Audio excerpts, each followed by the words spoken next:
Muy buenas tardes, qué bueno que nos acompaña hoy aquí en Bien y Saludable. Mi nombre es Laura Guzmán y les saluda a nombre de Ethel Soriano, titular de este espacio. Lo invito a que me siga en mis redes sociales. En Facebook me encuentra como Laura Guzmán Periodista, en Instagram como Laura Guzmán Medina y en X como @Laus Guzmán. Y mire, hoy vamos a tratar un tema muy interesante que tiene que ver en torno a la alimentación, una alimentación adecuada y sostenible. Y mire, le platico que la Ley General de Alimentación Adecuada y Sostenible fue aprobada recientemente por el Congreso de nuestro país en un paso que parece importante para la definición del problema alimentario. Y es que actualmente 4 de cada 10 personas en México experimentan algún nivel de inseguridad alimentaria. Una cifra similar no puede cubrir el costo de la canasta básica alimentaria y la desnutrición se presenta en 1 de cada 10 menores de 5 años, al tiempo que 3 de cada 4 personas adultas tienen sobrepeso u obesidad. Aquí en nuestro país tenemos estos grandes contrastes donde hay gente con desnutrición y hay gente con sobrepeso y también sobre todo, aquí lo hemos hablado muchas veces, que tener sobrepeso no necesariamente quiere decir que estamos bien alimentados. También hay gente con sobrepeso que tiene una mala nutrición o que está en desnutrición. Y bueno, esta Ley General de Alimentación coloca la raíz de los problemas alimentarios en la desigualdad, el hambre y la malnutrición. Es decir, no se trata solo de que haya limitaciones en los volúmenes de producción, sino que hay inequidad en el acceso a los alimentos. Y para eso vamos a hablar con Paloma Villagómez. Ella es doctora en sociología, profesora investigadora de la Universidad de Guadalajara e integrante del Observatorio de Desigualdades de la UEDG. Paloma, muy buenas tardes, bienvenida al programa. Hola Laura, ¿qué tal? Muy buenas tardes. Muchas gracias por la invitación. Gracias a ti por acompañarnos hoy. A ver, platícanos primero un poco de qué es, ya platicaba yo un poquito a grandes rasgos de lo que es esta Ley General de Alimentación, pero explícanos así en palabras muy sencillas de qué se trata. Pues muy rápidamente es la materialización de una demanda que existe en el país desde 2011, que hubo una reforma constitucional que reconoció en su artículo cuarto a la alimentación como un derecho, pero desde entonces, o sea, hace ya 13 años, había quedado pendiente crear el marco regulatorio que iba a permitir hacer justamente operable ese derecho del cual el Estado mexicano es el garante ulterior, ¿no? Entonces, es, digamos, un avance, como bien lo mencionabas, muy importante, porque pues es, digamos, ya la existencia de una ley que regule cómo debe ser ejercido ese derecho con los estándares máximos de calidad, pues es un primer paso justamente para hacer este derecho operable, justiciable y exigible, ¿no? Digamos que ese es como el primer objetivo de esta ley, ¿no? O sea, dotar de los caminos para que toda la gente en México pueda tener acceso a alimentación, pero no solo a alimentación, ¿no? Sino una buena alimentación. Sí, es una de las premisas básicas de la ley, ¿no? Que sea una alimentación adecuada y también hace mucho énfasis en un asunto que se ha ido tornando excesivamente importante, que es que sea sostenible, ¿no? Que sea el derecho a la alimentación sea entendido como un derecho que se tiene que satisfacer a la par del derecho a un medio ambiente sano, el derecho al agua, al derecho a un ambiente no contaminado, etcétera, ¿no? Entonces, es pasos, una serie de pasos, una concreción de pasos muy importante en la medida en que también ofrece esta ley definiciones sobre qué vamos a entender por adecuado, por sostenible, por esa calidad en la alimentación y en general la calidad con la que debe ser ejercido el derecho. La ley incorpora una serie de disposiciones que establecen esas definiciones. Justamente eso te quería preguntar, ¿cómo hacemos para tener estas dos cosas, una alimentación adecuada y una alimentación sostenible? Pues implica reconocer que la manera en la que está organizado el sistema alimentario contemporáneo, en particular en su ramificación industrial, está, en primer lugar, tiene una relación dual, digamos, con el medio ambiente, ¿no? Por un lado, los sistemas alimentarios están profundamente afectados por fenómenos como el cambio climático, como las sequías, las inundaciones, etcétera. Todo el daño ambiental que existe a nivel global afecta de manera muy importante a los sistemas alimentarios, agroalimentarios locales y globales. Pero al mismo tiempo implica entender que en la manera en la que estamos produciendo alimentos, la manera en la que los estamos distribuyendo, en las que estamos tratando de alimentar a la población, son prácticas insostenibles en términos ambientales. Están provocando una degradación muy importante de los recursos, que son también parte del derecho al medio ambiente de todos.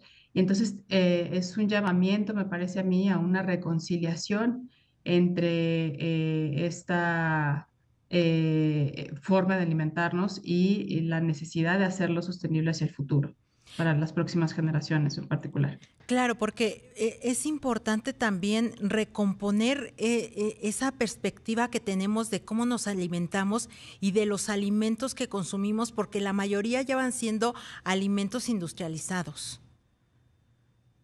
Sí, tenemos un tema muy importante que revisar con la cantidad de la invasión, digamos, que existe en los mercados alimentarios globales de productos ultraprocesados, que además tienden a ser desafortunadamente más baratos que los productos nutritivos, justamente Claro. porque para acumular ganancias, pues sacrifican la calidad de los insumos y estos procesos de manipulación les permiten también ser más baratos que los productos frescos, perecederos, que también son más nutritivos, ¿no? Entonces, de Sí, acuerdo con un informe de la FAO de 2023, las dietas sanas son 5 veces más caras que las dietas no nutritivas claro. y tenemos que Paloma, encontrar sí. maneras de volver a ese equilibrio. Te voy a interrumpir ahí un segundito porque vamos a tener que ir a una pausa, pero regresamos y vamos a seguir platicando de cómo es de esta alimentación adecuada y sostenible.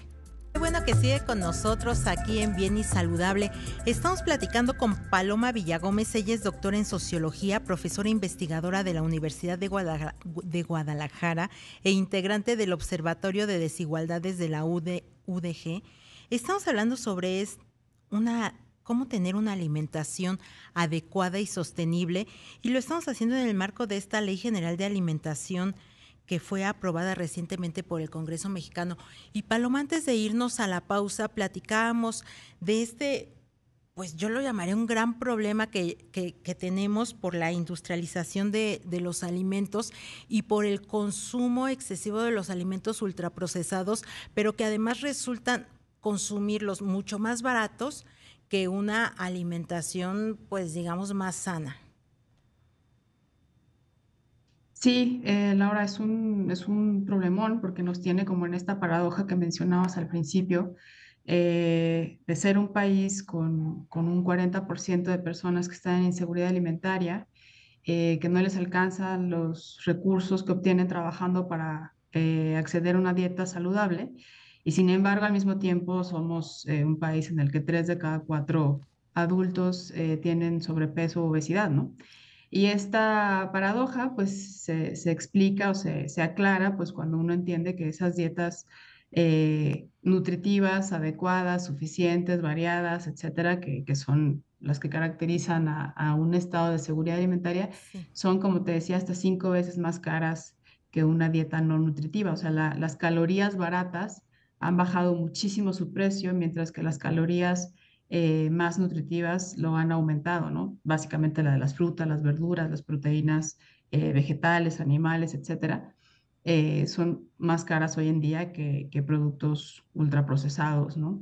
Claro, y que también, por ejemplo, en las grandes ciudades como la Ciudad de México, como Monterrey, como Guadalajara, ahora a lo mejor también ya Querétaro, donde la gente se empieza a mover a tal velocidad que le es más práctico siempre consumir este tipo de productos que tener o darse el tiempo para preparar unas verduras, para tener sus frutas, para preparar sus proteínas, ¿no? Sí, la verdad es que el ritmo de la vida en las ciudades dificulta mucho tener un control total de la alimentación, aunado también, como te decía, a la escasez de recursos económicos. Recientemente ha empezado a ser también un problema de los contextos más rurales, entre población incluso indígena en estos contextos de menor tamaño poblacional y un poco más alejados, pues justamente porque quienes sí llegan a esos lugares son los productos ultraprocesados, ¿no? Son contextos de bajos recursos Claro. socioeconómicos también, pero con una disponibilidad cada vez mayor de este tipo de productos, de tal forma que no solo en México, o sea, en el mundo, la tendencia al crecimiento del sobrepeso y la obesidad se ha ido concentrando poco a poco en estratos rurales, indígenas, de menores recursos, pues por esta relación tan perversa que existe entre pobreza y industria alimentaria contemporánea, ¿no? Claro, y que tiene también que ver con lo mismo del acceso y del precio, ¿no? Sí, sí, sí, es decir, existen muchos factores que permiten una buena alimentación. Por supuesto, la información siempre será un elemento importante, conocer en qué consiste una dieta adecuada, cuáles son los grupos alimentarios que me hacen bien, cuáles son los alimentos que me hacen mal, etcétera, etcétera. Pero podemos tener muchísima información, pero si no podemos concretarla en decisiones favorables a nuestra salud porque no nos alcanza el dinero o el tiempo, etcétera, pues va a ser muy difícil, ¿no? Y me parece que en ese sentido esta ley es importante porque reconoce que no es solo un asunto, comer bien no es solo un asunto de voluntad, ¿no? O de decisiones Claro. personales o de buenos hábitos individuales, sino que, como ya lo mencionabas, coloca el problema en la desigualdad, en el acceso a recursos económicos, materiales y a los alimentos adecuados. Paloma, tú como especialista, ¿qué crees que podríamos hacer para fomentar una buena alimentación? O sea, para fomentar una buena producción de alimentos, de abasto, que tuviéramos una distribución, no sé si llamarlo a lo mejor más justa. Sí, yo creo que ese es el adjetivo adecuado, Laura, porque efectivamente desde hace ya varias décadas los problemas alimentarios de la sociedad ya no tienen que ver con volúmenes bajos de producción, ¿no? Sino precisamente con problemas en cómo distribuimos esos alimentos y Sí. hacia quién distribuimos los mejores alimentos, ¿no? Y quién se queda con los peores de algún modo. Entonces, me parece que es un asunto, como te decía, no solo personal, sino estructural. Al mismo tiempo que podemos mejorar nuestros hábitos, eso es indudable. Necesitamos que el sistema alimentario local, al menos, se organice de tal manera que sea igualmente accesible para todas y para todos la opción de elegir dietas adecuadas, ¿no?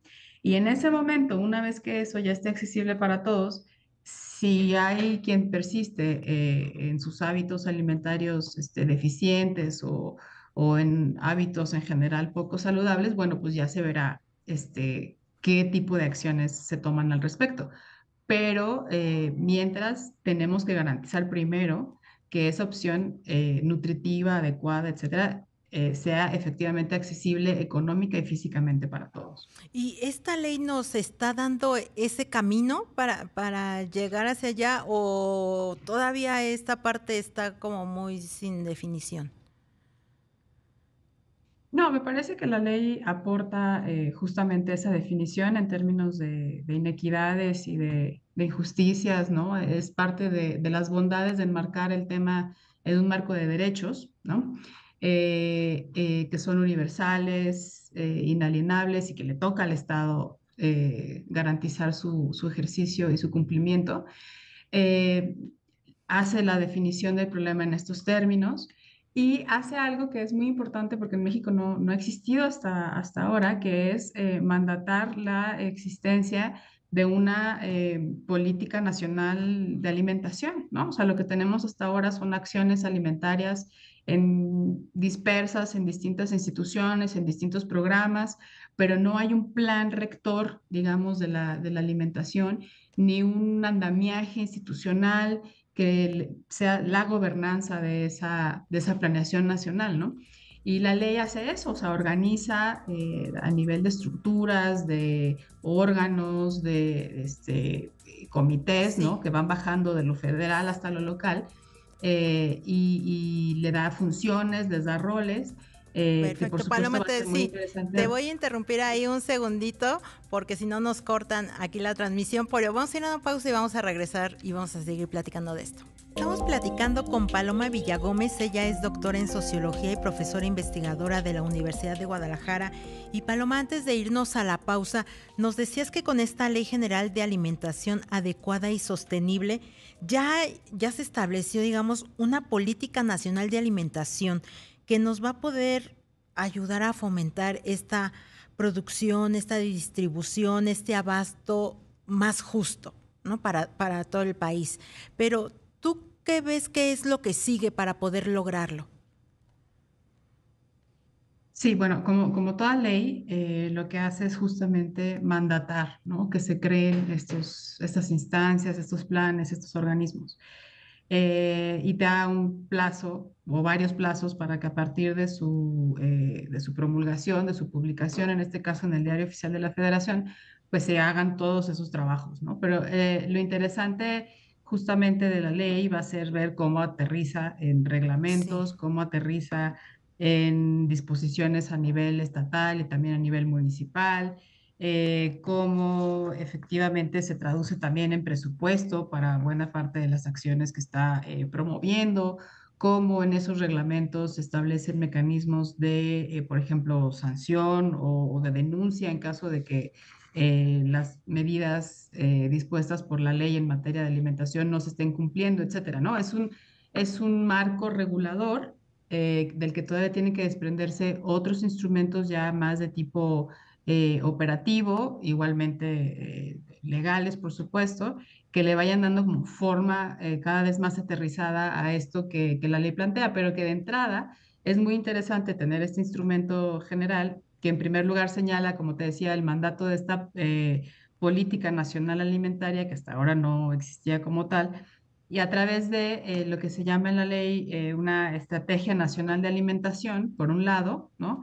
Que va a ser como, digamos, se entiende que va a ser como así como la estrategia programática de esa política nacional, y por otro, un programa especial alimentario, ¿no? Es decir, una serie de disposiciones justamente relacionadas con qué producir, cómo producirlo, cómo distribuirlo, etcétera. Y en este sentido, me parece que va a ser muy interesante ver en este próximo año, que es parte de los plazos que están establecidos en la ley, cómo va aterrizando todo esto que hasta ahora son unas visiones de muy amplias, muy completas, muy integrales, pero pues que tienen que irse concretando, ¿no? claro, digamos que es un primer paso, pero todavía el camino puede ser un poco largo. Sí, lo cierto es que ese camino no lo empezaríamos a andar sin la existencia de la ley, ¿no? Entonces me parece que es un primer paso muy importante y que lo que hace sobre todo, y como otras leyes también, es establecer definiciones, ¿no? O sea, Claro. orientaciones generales, rumbo, dar horizonte.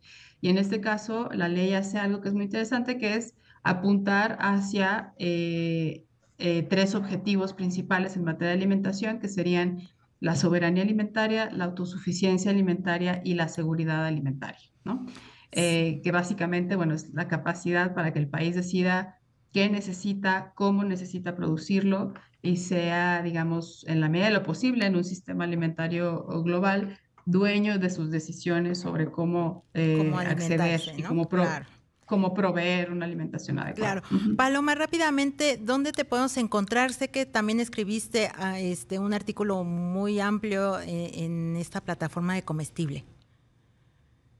Pues ahí soy colaboradora habitual de este proyecto de comestible.info, así nos encuentran en internet, mi arroba en X, antes Twitter es arroba Paloma Parda, y bueno, ahí con mucho gusto estoy a la orden para cualquier comentario, aclaración o solicitud. Listo, muchísimas gracias Paloma por habernos acompañado esta tarde y gracias a ustedes también por seguirnos a lo largo de todos estos días. El día de mañana ya está Ethel por acá de regreso, así que lo esperamos en punto de las 3 de la tarde.